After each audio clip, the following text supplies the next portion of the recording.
ओम नमः शिवाय, जय महाकाल। हम सबको पता है कि 30 नवंबर को संकष्टी गणेश चतुर्थी का बहुत ही प्यारा सा दिन है और ये वही दिन है जिस दिन हमें शुभ और लाभ अपने घर में लिखना होता है। कहाँ पे लिखना है और कहाँ पे ये शुभ लाभ बनाना है, इसी की बात इस वीडियो में करने वाले हैं। चाहे आपकी धन की कितनी भी बड़ी प्रॉब्लम होगी ना, वो सारी समस्या पैसों की आपकी ख़त्म ज़रूर होगी, ठीक है। जो कि पूज्य गुरु जी की कथा से सुन के बहुत अच्छे से आपको समझाऊंगा, है ना। किस चीज़ों से लिखना है सारी बात बताऊंगा। वीडियो को पूरा ज़रूर देखिएगा, बीच में मत छोड़ना, है ना। देखो, अब यहाँ पर जो शुभ लाभ लिखा जाता है उसके पीछे का रीज़न क्या है, उसके पीछे का कारण क्या है, सबसे पहले ये समझ लो, उसके बाद बताता हूँ। देखो, भगवान गणेश की यहाँ पे आपको एक फ़ोटो दिख रही होगी, दिख रही है ना। तो आपको पता है हिंदू धर्म के सर्वप्रथम पूजनीय देवता माने जाते हैं भगवान गणेश। आप लोगों ने अगर मंदिर गए होंगे या फिर किसी शॉप पे, किसी दुकान पे देखेंगे तो जहाँ पे भगवान गणेश की फ़ोटो मूर्ति होती है वहाँ पे शुभ और लाभ लिखा होता है। अरे लिखा होता है कि नहीं, इसका कारण क्या है? शुभ और लाभ होता है प्रतीक रिद्धि और सिद्धि का। जिस घर में भगवान गणेश के पास में शुभ और लाभ लिखा होता है उस घर में हमेशा रिद्धि और सिद्धि विराजमान होती हैं, कभी भी उनके घर को छोड़ के नहीं जाती। और जब रिद्धि सिद्धि आपके घर को छोड़ के नहीं जाएंगी तो माता लक्ष्मी का वास यानी कि कुबेर आपके घर में हमेशा वास करेंगे, कभी भी आपके घर में धन संपदा की कमी नहीं हो सकती, है ना। अब ये शुभ लाभ कोई ज़रूरी नहीं कि आपको इस दीवार पे लिखना है, उस दीवार पे लिखना है। अब नहीं लिख सकते ना अगर आप, तो आपको किसी भी हल्दी से, कुमकुम, रोली, सिंदूर से आपको रिद्धि सिद्धि के नाम की एक एक बिंदी भी अगर आप लगा दोगे तो वो भी रिद्धि सिद्धि का वास आपके घर में माना जाएगा, है ना। लेकिन शुभ लाभ लिख दोगे तो और भी अच्छा होगा, है ना। अब बात करते हैं भैया कौन सी चीज़ों से लिखना चाहिए। वैसे तो नियम होता है कि आपको हल्दी या फिर सिंदूर से लिखना चाहिए। किससे? हल्दी या फिर सिंदूर से। लेकिन अगर मान लेते हैं हल्दी सिंदूर नहीं है तो आपके पास में लाल चंदन हो, पीला चंदन हो, किसी भी चीज़ से आप अपने जहाँ पे भी भगवान गणेश की फ़ोटो, मूर्ति, प्रतिमा हो उनके पास में चाहे तो एक एक बिंदी रिद्धि सिद्धि के नाम की या फिर शुभ और लाभ लिख दिया करिए। कभी भी आपके घर में धन को लेके कोई प्रॉब्लम नहीं हो सकती, ठीक है ना। समझ में आई बात मेरी? चलो, तो पहले उपाय की हमने यहाँ पे बात कर ली है। आगे बढ़ते हैं इस वीडियो में करने वाले अब हम लोग अपने दूसरे उपाय की। पहला उपाय मैंने आपको बताया जो कि था धन संपदा के लिए। अब ये दूसरे उपाय की बात करते हैं कि जो कि है बीमारी के लिए। कितनी भी बड़ी बीमारी या फिर कितनी भी छोटी बीमारी हो ना, इस उपाय को करके देखेंगे सारी बीमारियाँ आपकी ख़त्म होंगी, है ना। देखो, गुरुवार का पर्व है, संकष्टी गणेश चतुर्थी का दिन है, तो करेंगे। स्क्रीन पर आपको एक फूल दिख रहा है जो कि है नीला फूल। कोई ज़रूरी नहीं कि आप इस तरीके से अपराजिता का ही फूल लें, नहीं, आप कोई भी नीला फूल जो ईजिली आपके घर के आसपास हो वो ले सकते हो, है ना। ले लिया। साथ ही साथ आपको लेना होगा इस तरीके से हल्दी। जब हल्दी लोगे ना तो हल्दी की गांठ को लेना और इसको फिर पीस लेना, ठीक है। ले लिया।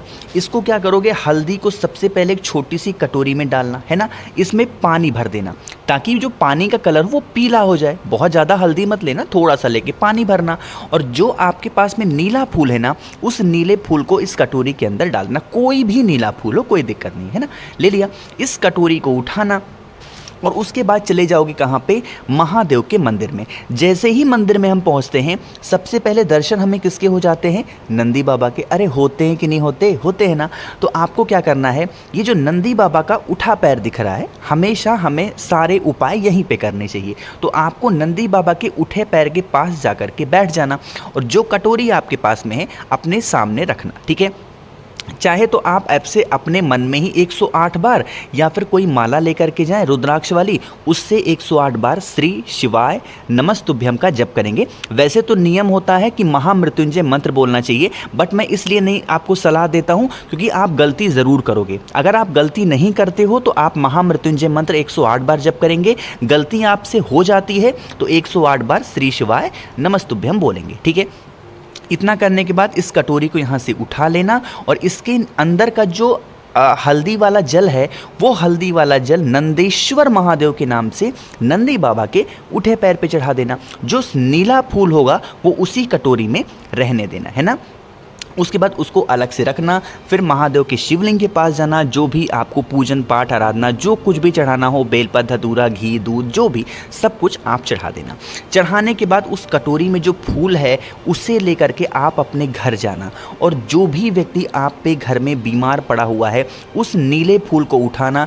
जब वो इंसान नहाने के लिए जाएगा तो उस नीले फूल को उठा करके बाल्टी में 7 बार घुमा देना, और घुमाने के बाद उस नीले फूल को उठाना किसी पेड़ के नीचे डाल देना, और जो भी व्यक्ति इस जल से स्नान कर लेगा उसकी कितनी भी पुरानी बीमारियां होंगी, चाहे छोटी बीमारी हो, दर्द वगैरह भी होता होगा ना, वो सारी बीमारियां आपकी ख़त्म हो जाएंगी। ठीक है, करके ज़रूर देखिएगा। यह उपाय सिर्फ गुरुवार को करते हैं और किसी भी दिन नहीं करते। और इस बार तो गुरुवार के दिन कौन सी दिन पड़ रही है? संकष्टी गणेश चतुर्थी, तो आपको ज़रूर से ज़रूर करना चाहिए। ठीक है ना, समझ में आई बात मेरी? चलो, 2 उपाय की हमने बात कर ली है, आगे बढ़ते हैं इस वीडियो में हम लोग अपने तीसरे उपाय की। अब संकष्टी गणेश चतुर्थी का दिन है और दूरवा का उपाय ना बताऊं ऐसा कैसे हो सकता है, इन क्या क्या इसके फ़ायदे हैं बताऊंगा। उससे पहले जल्दी से वीडियो को लाइक कर दीजिए, और जितने भी भाई बहन इस आवाज़ को पहली बार सुन रहे हैं तो चैनल को सब्सक्राइब करेंगे। ठीक है, चलो, तो पहला उपाय हमने बताया आपको धन संपदा के लिए, दूसरा था बीमारी के लिए। अब ये जो तीसरा उपाय आपको बताने जा रहा हूँ ये होगी तरक्की के लिए, कि अगर मान लेते हैं कि आपके घर में धन की नहीं तरक्की हो रही है, धन आते ही नहीं है, बिजनेस है, दुकान है, वो नहीं चलता, तो उसके लिए क्या करोगे? ठीक है, देखो आपको यहाँ पर दिख रहा होगा दूरवा, दिख रही है ना, तो आपको लेनी होगी 5 दूरवा, जो हरी वाली दूरवा आती है वो दूरवा लेना। हरी दूरवा को लेकर के कहाँ पे जाओगे? किसी भी भगवान गणेश के मंदिर में, चाहे उनकी फ़ोटो लगी हो, प्रतिमा स्थापित हो, या फिर जो भी हो, कोई भी मंदिर होगा छोटा बड़ा, वहां पे जाना। आप देखोगे कि भगवान गणेश के पास में बहुत सारे फूल यहाँ पे गिरे होंगे, चढ़ाए होते हैं, है ना, होते हैं। आपको क्या करना है, जो 5 दूरवा आप अपने साथ लेके गए हो, उस 5 दूरवा को भगवान गणेश का जो टूटा हुआ दांत होता है वहाँ पे आपको समर्पित करना, अपनी मनोकामना कह के। चाहे आपके घर में धन की कमी हो, व्यापार नहीं चलता, नौकरी नहीं लग रही है, कोई भी प्रॉब्लम है, उस प्रॉब्लम का स्मरण करके आपको भगवान गणेश के टूटे दांत के पास समर्पित करना। उसके बाद एक घी का दिया गोल बत्ती का लगाना, एक बार आपको वहाँ पे गणेश चालीसा का पाठ करना। ठीक है, पाठ करने के बाद में यहाँ पे जो 5 दूरवा आपने चढ़ाई है उसमें से एक दूरवा निकाल लेना, और जितने भी सफ़ेद फूल यहाँ पे पड़े हों उनमें से कोई भी एक सफ़ेद फूल लेना।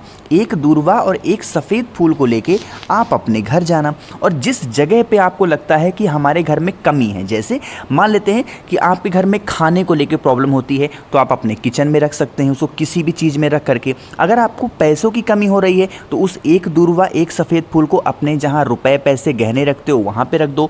दुकान नहीं चल पा रहा है तो उस एक दूरवा को एक फूल को दुकान में रख सकते हो। अगर आपका खेत है उसमें अनाज नहीं उगता है तो एक दूरवा और एक फूल को अपने खेत में ले जा करके दबा दो। जो भी प्रॉब्लम होगी ना, करके देख लीजिएगा, इस संकष्टी गणेश चतुर्थी पे आपकी सारी इच्छाएं पूरी ज़रूर होंगी, है ना। 3 हो गए हैं। एक और सबसे लास्ट उपाय की बात करते हैं, और यह उपाय जिसने कर लिया उनके घर में कभी माँ लक्ष्मी की कमी नहीं होती, हमेशा माता लक्ष्मी खुश रहती हैं और उनके घर में ही निवास करती हैं। ठीक है, ये उपाय थोड़ा सा डिफरेंट है, इसलिए समझने की कोशिश करिएगा।